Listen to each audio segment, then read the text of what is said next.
Our final award today is the E. David Spong Lifetime Achievement Award. To receive the Spong Award, an individual must have made sustained, exceptional, far-reaching contributions to the Baldrige community. Lifetime achievement recipients change their worlds and inspire others to do likewise. Dr. Spong has been a Baldrige practitioner and advocate throughout his career and led 2 different divisions of Boeing to receive the National Malcolm Baldrige Quality Award. Dr. Spong's career spans more than 5 decades and encompasses many varied leadership roles. At every step, Dr. Spong has been a champion of the Baldrige framework and the Baldrige enterprise. So please join us on stage, Dr. David Spong, to present your namesake award.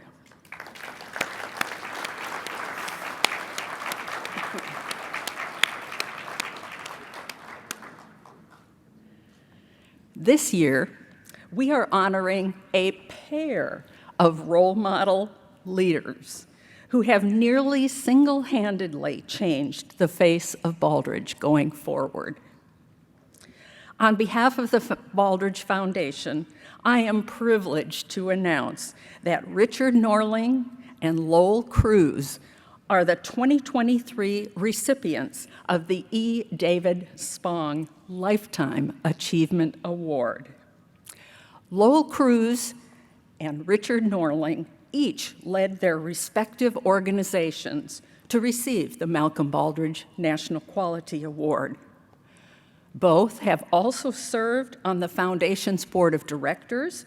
Lowell is currently serving, and Richard is a past chair. Most significantly, Lowell and Richard have done groundbreaking work to adapt the Baldrige framework to the community setting, leading in 2022 to Congress officially authorizing community as the eligible 7th category for the Malcolm Baldrige National Quality Award. They truly are changing the world for better. Lowell Kruse and Richard Norling, please join us on stage.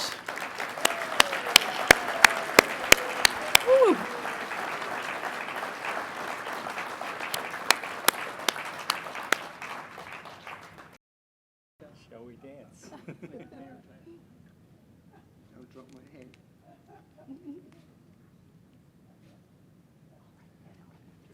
No, it's not.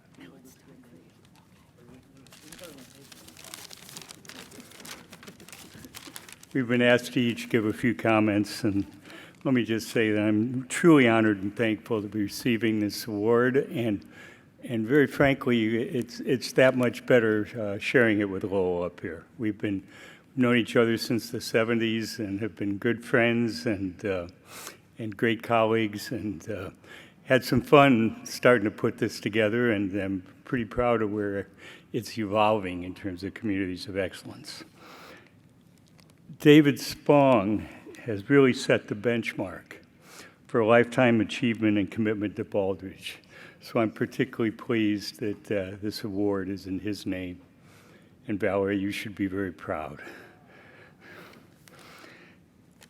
While I'm appreciating, let me just broadly suggest that the foundation, the program, the alliance, all the staff and volunteers, all the organizations and communities that have adopted the criteria, collectively, I believe we are a national resource, and honestly believe, as the General suggested before, that we can make a very significant difference in the United States over time. My first experience with the criteria involved the formation of the organization I ran, Premier Incorporated, which was a 3-way merger. And I led a group representing each of the 3 organizations, and to say, well, what are we going to look like? And so we decided we wanted to find a quality system, a framework we could use that would guide us in both putting the merger together and initiating a journey to performance excellence. And I wasn't all that familiar at the time with Baldrige, but I certainly have become so, and it's become an incredibly important part of my life. So we were able to successfully implement the three-way merger, ended up with one very significant high-performing organization that ended up winning the award in '06, and that was a great feeling. Our current efforts at Community of Excellence began in kind of a fun way. I've told this story so many times, but I'm going to enjoy telling it again. In 2010, after Lowell and I had both retired from our respective roles, we were sitting in my backyard. There was an American Hospital Association meeting going on in San Diego, so we invited a few people to talk. Communities were on our mind, and as we sat there, and I must say there was a glass or two of wine involved in this process, and asking, what's next? What are we going to do? Well, particularly Lowell and I, who had just gotten out of there. And both Lowell and I, when we ran our respective healthcare organizations, very, very much engaged with our communities and the various sectors of our communities. And so we hypothesized, what if we could modify the Baldrige criteria to apply to communities pursuing excellence? It was quite a hypothesis, and it was really in strong part because communities, unlike the other Baldrige categories, are not organizations by themselves. They don't have CEOs. They don't have boards per se. They have sectors and segments that need to come together and collaborate. And the idea of bringing them together to collaborate and creating a shared vision, creating a common set of values guiding performance, creating a culture, creating a set of processes to develop and improve how the community performed. That complexity dwarfed anything I had experienced trying to put the three organizations together with Premier, because there's just so many opportunities and so much different collaboration potential and so much learning to go on, very frankly. So where are we now? Communities of Excellence is around 10 years old. This dialogue occurred in 2010. 25 communities are actively applying the Baldrige-based Communities of Excellence criterion to guide efforts to pursue excellence.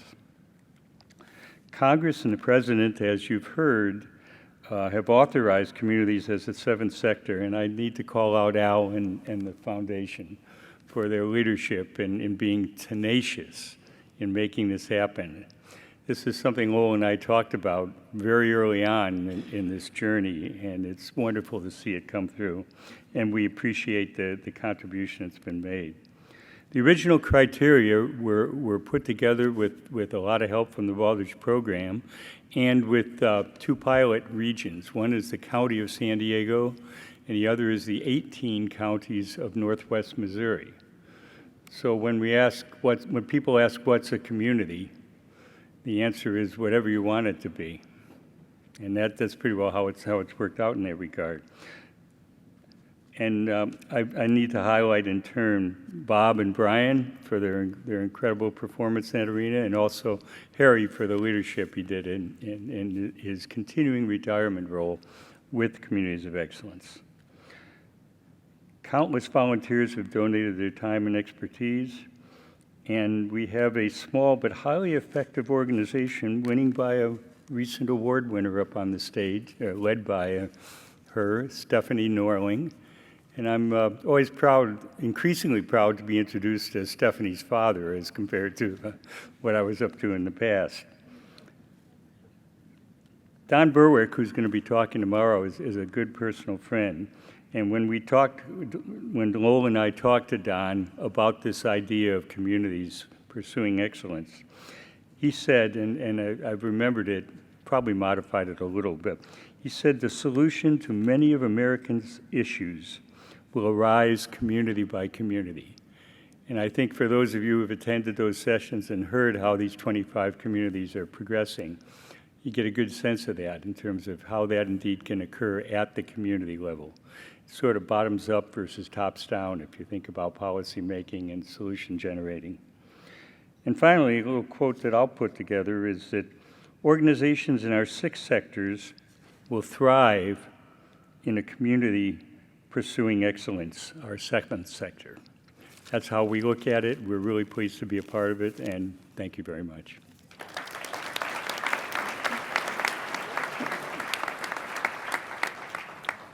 So with 2 of us, we had to divide this up. And I do want to say that, first of all, this was Rick's idea. I mean, he's the one that came up with this. My initial reaction was, how the heck would you do that, right? How would you apply the Baldrige framework to a community?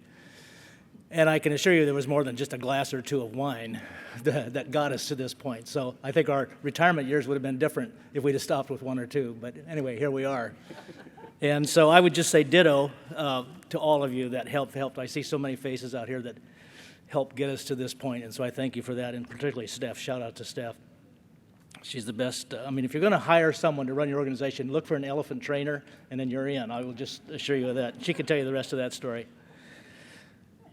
So I want to kind of put the sense on that the country's in a tough spot. We're in a rough patch. And Communities of Excellence is about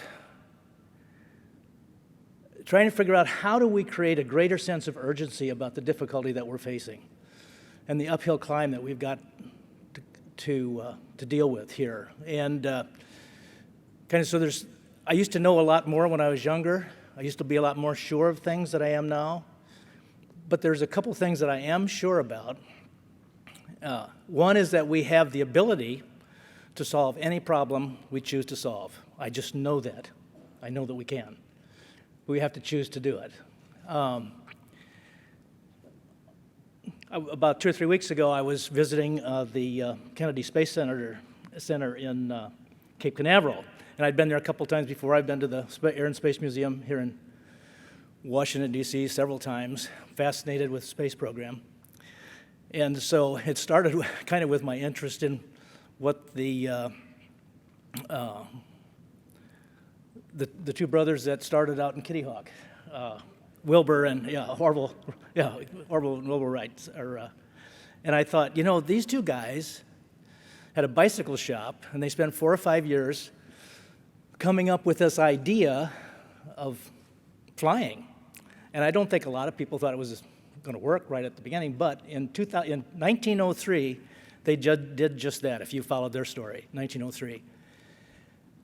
And then 65 years later, in 1968, we had 3 astronauts circle the moon 10 or 12 times, something like that. 65 years. In 65 years, can you imagine that? And so I've been thinking about this, and as I was sitting there watching the videos and all this stuff, I'm going, how does a country do that? How does a country do that? And we can't solve, it seems like, some of these basic problems. And the answer is, I believe that we can solve them. And so when I talk with people about communities, I go, look, improving the performance of communities is not rocket science. It's not rocket science. We know how to put a person on the moon and return them safely to Earth. We do not know how to do high-performing communities yet. We don't know that. It's complicated. It's complicated. So we've got to distinguish. This is hard work that's essential to the future of our country. So I know that for certain, that we can accomplish whatever we set our minds to. And I do know, as we've said in all of our documents, that for America to sustain its vitality, to promote opportunity and create a more equitable society, in the next 250 years, we have to improve the performance of communities and the people who lead and live in them. That's just the deal, right?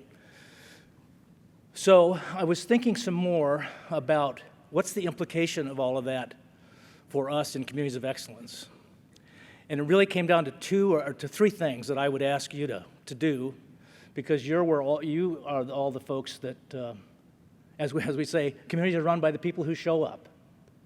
and you're the people that show up.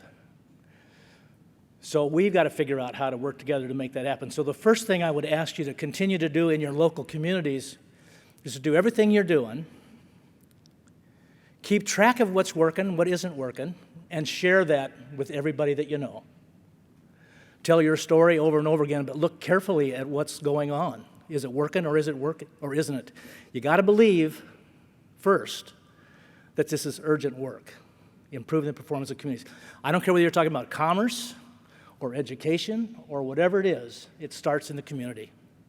Without an educated workforce, nothing else happens.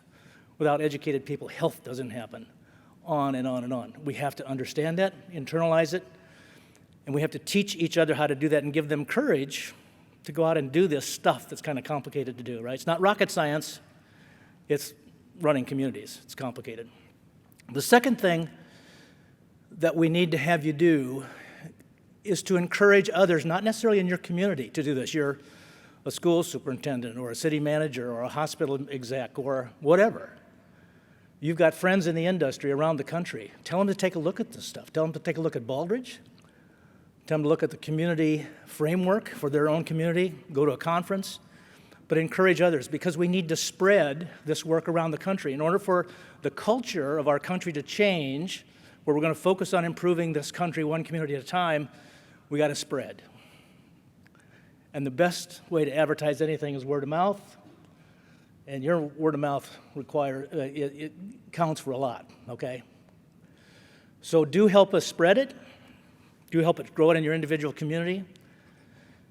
And the last thing, and this is kind of, you may seem a little bit removed from this, but at a national level, we need the president, this president, and every president to say this is a priority for our country. We need the secretaries of all the departments to say this is a priority for my department. This is how I'm going to run ag, health and human services, whatever it is. We need that.